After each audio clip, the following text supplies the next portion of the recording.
बड़नगर उज्जैन से कांग्रेस विधायक मुरली मोरवाल के पुत्र जिला यूथ कांग्रेस अध्यक्ष करण मोरवाल के खिलाफ धारा 376 में अपराध पंजीबद्ध करवाने वाली युवती ने आज पुलिस महानिरीक्षक इंदौर के समक्ष आवेदन देकर गिरफ्तारी की मांग की है। युवती ने मीडिया से कहा है कि मैं अपनी इज्जत के लिए यहाँ खड़ी हूँ।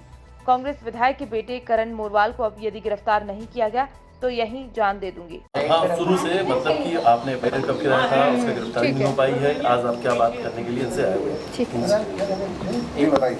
रोल।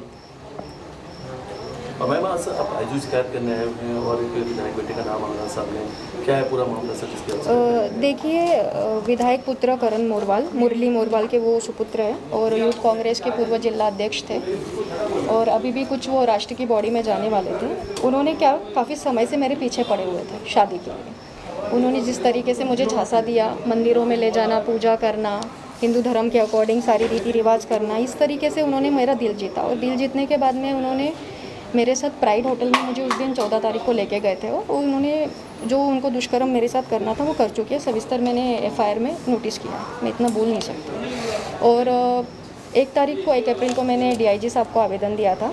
इसके अलावा 2 अप्रैल को मेरी एफआईआर हुई है, क्योंकि 1 अप्रैल को जब मैं डीआईजी साहब से आवेदन देने के बाद 5 बजे उस ऑफिस से निकली, 5-6 बजे, तो उस टाइम पे मुझे इन सब ने घेर लिया था, विधायक जी के सुपुत्र और कुछ लोगों ने, कि एफआईआर मत करो। उस दिन भी धमकियाँ बहुत सारी दी जा रही थी मुझे, कुछ और भी ऑफर्स दिए जा रहे थे जो मैं मना कर चुकी थी।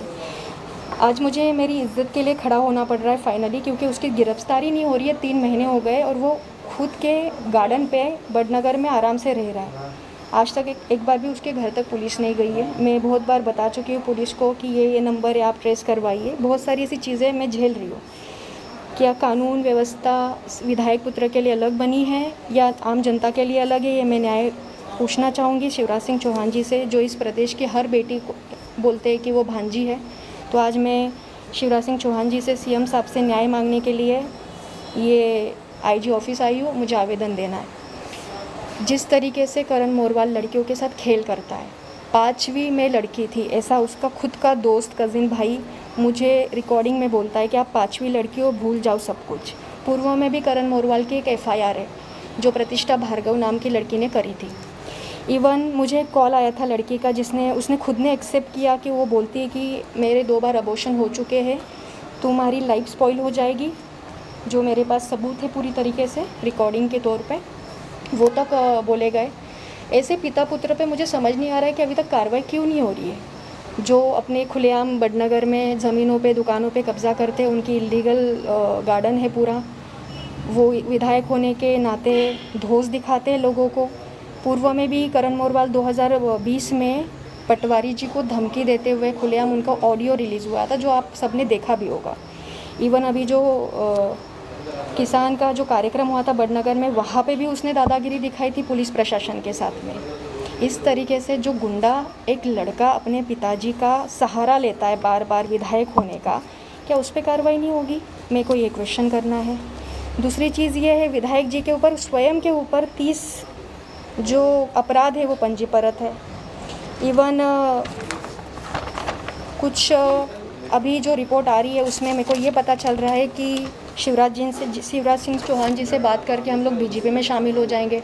मैं सीएम साहब से ये सवाल पूछना चाहूँगी कि क्या भारतीय जनता पार्टी ऐसे बलात्कारित लोगों को बीजेपी में लेना चाहेंगी? मैं कांग्रेस की पदाधिकारी हूँ, क्या मैं प्रदेश की बेटी नहीं, शिवराज सिंह चौहान जी की भांजी नहीं हूँ? क्या न्याय मेरे लिए नहीं बना है? मुझे न्याय दिलाया जाए, मैं ऐसी आशा करती हूँ सीएम साहब से, क्योंकि इस प्रदेश की हर बेटी को नाज होगा, वो मुझे न्याय दिलाएंगे और कानून सबके लिए इक्वल है, ये आज हमारे सीएम साहब बताए। मुझे कुछ एफआईआर होने के बाद कुछ 1 वीक बाद, 1 हफ्ते बाद, कुछ हमारे वरिष्ठ लीडर्स है, पीसीजी के मेंबर चंद्रशेखर रायकवार जी, उन्होंने कहा भी था कि हमको सब पता है, हमारे सबके नॉलेज में है, तुम गलत नहीं हो। उन्होंने एक्सेप्ट भी किया था, सबने एक्सेप्ट किया था हमारी कांग्रेस पार्टी में कि तुम गलत नहीं हो, पर एफआईआर नहीं करनी चाहिए थी, कंप्लेंट नहीं करनी चाहिए थी, ऐसे उनके मुंह से शब्द निकले। आपने पार्टी फोरम पे ये बात रखी क्या, और पार्टी के आला अधिकारियों को क्या कहना है?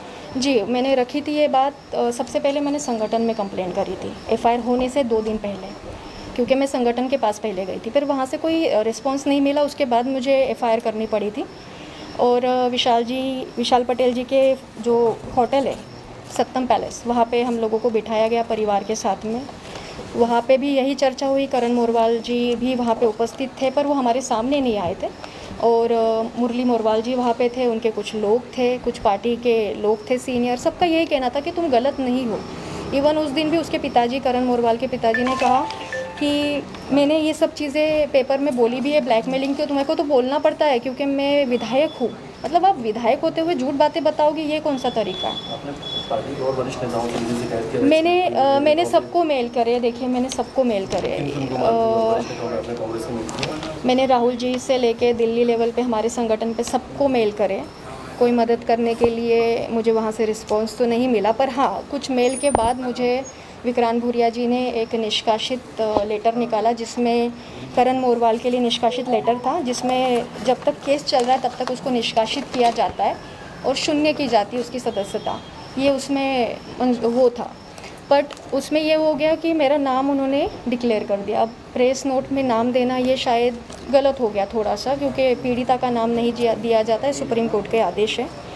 इवन एफआईआर के बाद अभी तक क्या आपको कुछ धमकी आ रही है उनके परिवार की तरफ से? बिल्कुल धमकियाँ गया है ना, दबाव पद का पहले लालच मिला, उसके बाद में मुझे पैसों से बोला गया, फिर बोला गया। मैं किसी चीज़ से नहीं डर रही हूँ क्योंकि ये मेरी प्रतिष्ठा और इज्जत का सवाल है। सिर्फ विधायक के परिवार से या कांग्रेस से किसी और लीडर की तरफ से आपको धमकी? नहीं, लीडर्स के नहीं, ऐसा कुछ नहीं है। कांग्रेस के कोई लीडर्स ने मुझे कोई धमकी नहीं दी है। आप अपनी पार्टी के कार्यकर्ता हैं और आपकी पार्टी कार्यकर्ता और आपके साथ में ये जो घटना हुई है, इस पे पार्टी तरफ कुछ भी नहीं किया गया एक्शन, किसको लेके? इसको लेके मुझे खुद को पता नहीं है। सवाल तो मैंने पार्टी लेवल पे हमेशा किया है कि आपने मदद नहीं करी मेरी। इवन मैं कमलनाथ जी से भी मिलना चाह रही थी पर आइन टाइम पे उनकी हमेशा अपॉइंटमेंट कैंसिल हुई है। इस पे भी मैं, करण ने मुझे बोला था कि तू कमलनाथ जी के पास जाएगी, तेरी औकात है। इस टाइप से एक ऑडियो है मेरे पास जो मैं वायरल करूँगी आज। क्या पुलिस की कार्रवाई संतोष में? क्या आपको मैं काफ़ी समय हो चुका है, मैं इसलिए आज आईजी साहब से मिलने आई हूँ, मुझे न्याय मिले। और मैं शिवराज सिंह चौहान जी से उनकी भांजी होने के नाते, इस प्रदेश की बेटी होने के नाते मैं न्याय मांग रही हूँ। और अगर न्याय आज नहीं मिलता है तो मेरे पास आत्मदहन करने के अलावा कोई ऑप्शन नहीं बचता है। इवन ट्विटर पे भी मैं आज के आज सीएम साहब को ट्वीट करूँगी कि मुझे न्याय दिलाया जाए।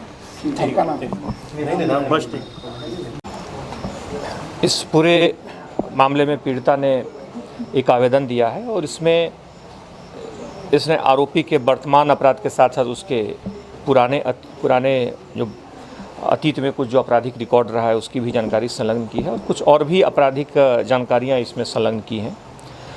इसमें 376 आईपीसी के अंतर्गत प्रकरण पहले से पंजीबद्ध है।